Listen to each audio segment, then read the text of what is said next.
কি ব্যাপার, এটা আবার কোত্থেকে জোগাড় করলে?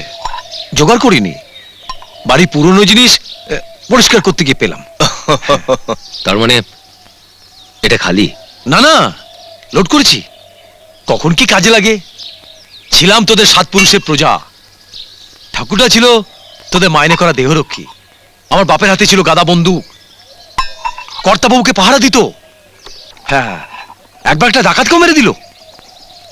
আর এটা এটা আমার কাছে রাখলাম। হ্যাঁ, তার মানে তুমি এখন এটা দিয়ে শিকার করবে? হ্যাঁ, শিকার করার জন্য, স্বার্থপর বেঈমান শিকার করার জন্য। যদি কখনো কেউ তোদের দিকে চোখ তুলে তাকায় না, তো এটা দিয়ে তাকে একদম খতম করে দেবো। জাগে জাগে, এই দাদা দাদা দাদা, আগে প্রসাদটা খেয়ে নে। নে।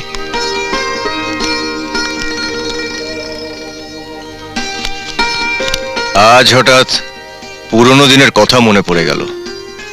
মনে আছে মোহন, তুমি প্রত্যেক শনিবার আমাদের এই 3 ভাই আর একমাত্র বোন পূজার জন্যে নিজে গিয়ে পুজো দিয়ে আমাদের জন্য প্রসাদ নিয়ে আসতে। সে কথা কি ভোলা যায়? আমি তো পুরনো কোনো কথাই ভুলিনি রাজা। আজ দুটো খাওয়ার জন্য তোদের কাজ করতে হচ্ছে, অথচ সকাল বিকেল মিলিয়ে শুধুমাত্র কর্মচারীদের জন্য নিদিন পক্ষে 100 পাত পড়তো তোদের বাড়িতে।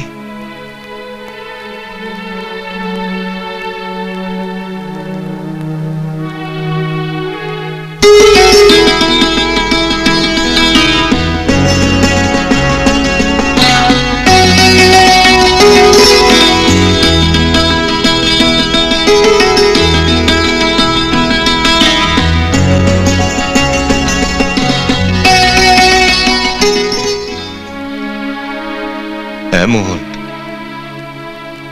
আজ এতগুলো দিন হয়ে গেল, ওরা পূজাকে আমাদের কাছে আসতে দিল না। চিন্তা করিস না, তুই দাদা হিসেবে তোর কর্তব্য করেছিস। এবার এবার উপরওয়ালা তার কর্তব্য করবে। নে খা।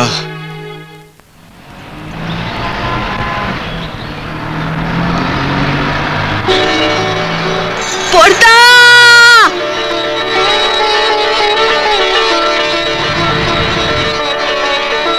পূজা না, পর্দা!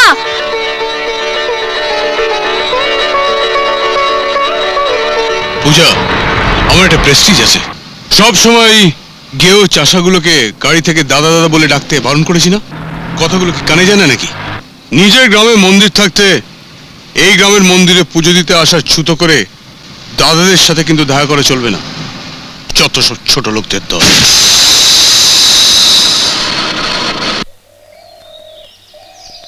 কি হলো? যা হবার, টায়ারটা গেছে। তোমার জন্য যত গন্ডগোল। 1000 বার করে বলেছিলাম নিজের গায়ের মন্দিরে গিয়ে পুজো দিতে, শুনলে না তো? এখান থেকে মন্দির এখন 5 কিলোমিটার দূরে। আমি চাকা পাল্টাতে পারবো না। এই চলো, হেঁটে হেঁটে চলো।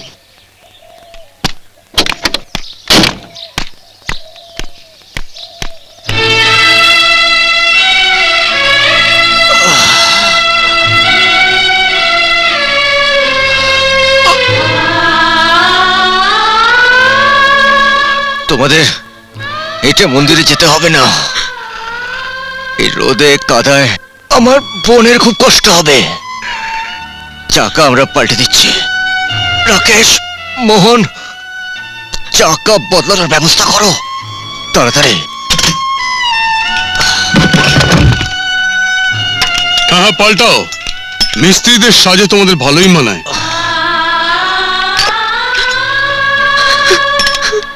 এই তাড়াতাড়ি করতে বলো, আমার তাড়া আছে।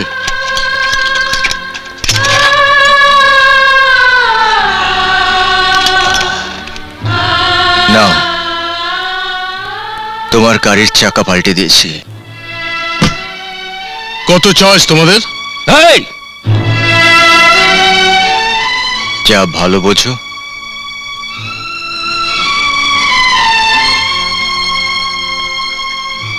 তুমি মানো আর না মানো, তুমি আমাদের বোনের স্বামী। তাই আজ এই টাকাটা নিলাম, তবে ঋণ হিসেবে। পরে সময় মতন সুদে আসলে শোধ করব।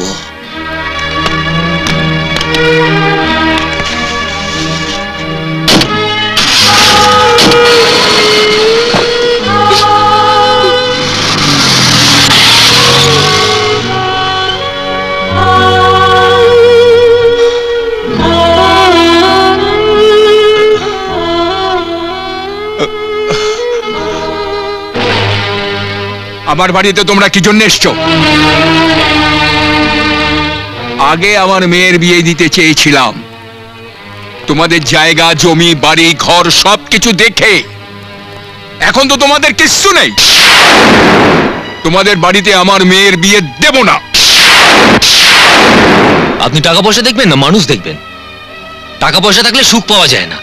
আজ আপনার টাকা আছে ঠিকই, কাল তো নাও থাকতে পারে। আপনি আমাদের কথা দিয়েছিলেন, তাছাড়া বৌদিকে আমাদের বোনেরও খুব পছন্দ হয়েছিল। এই বিয়েতে আমি রাজি আছি, তুমি ওদের ফিরিয়ে দিও না বাবা। তুই চুপ কর, আমি বলছি ভেতরে যা।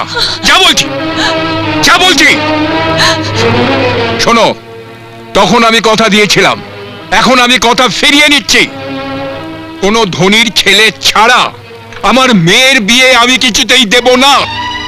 এই কথাটা তোমাদের দাদাকে গিয়ে বলো, ঠিক আছে?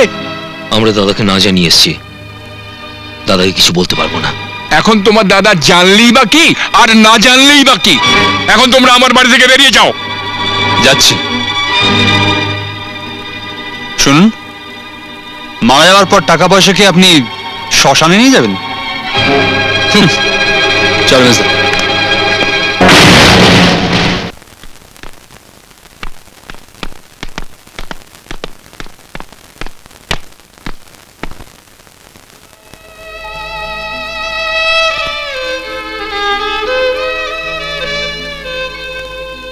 আমাকে দেখে অবাক হচ্ছ?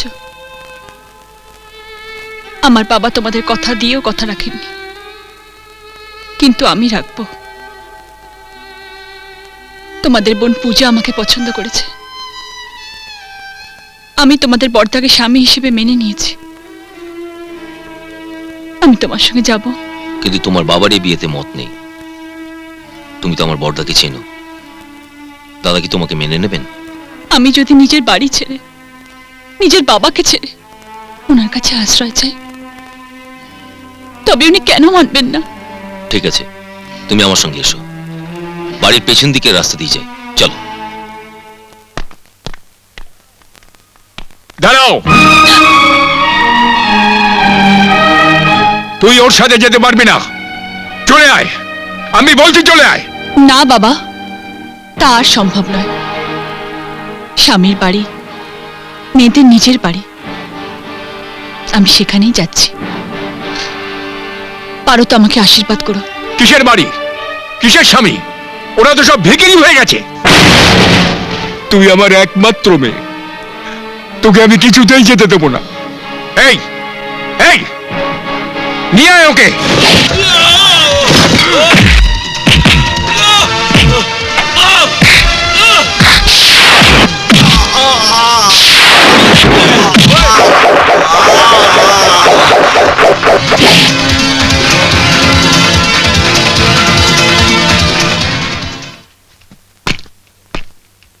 চলো। আজ থেকে আমার সাথে তোর কোনো সম্পর্ক নেই। জীবনে কোনোদিন আমি আর তোর মুখ দেখবো না। বাবা, আজ থেকে তুই আমার কাছে মৃত।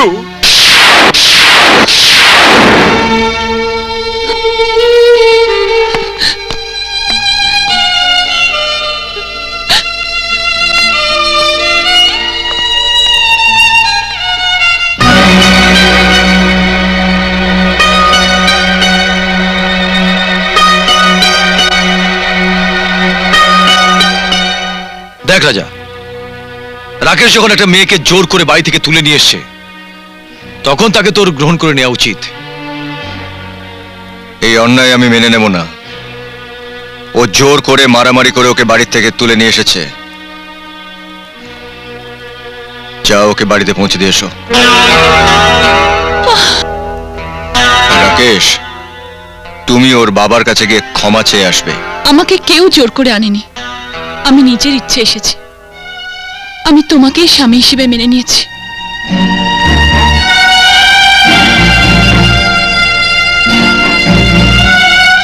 কিন্তু রাজা তোমাকে মেনে নেয়নি। তুমি এসো, আমি তোমাকে বাড়ি দিয়ে আসছি। দাঁড়াও।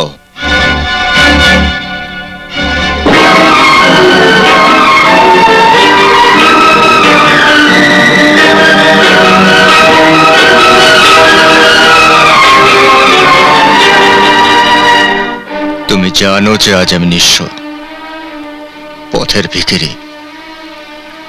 তোমাকে দেওয়ার মতন আজ আমার কাছে কিছুই নেই। সব জেনে শুনে তুমি আমার কাছে চলে এলে। কে বললো কিচ্ছু নেই?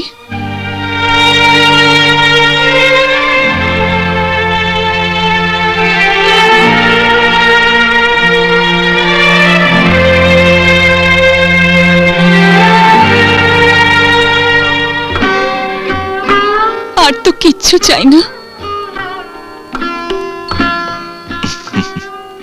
গাড়ি ডাকো। কোথায় যাবি? মন্দিরে? তাহলে মালা, পুরোহিত এসবের ব্যবস্থা করি। হ্যাঁ করো, তবে মন্দিরে যাব না, যাব পূজার বাড়িতে। কারণ পূজাকে তো আমাদের বাড়িতে ওরা আসতে দেবে না। তবে আমাদের বিয়ে হবে পূজার বাড়িতে, পূজার সামনে।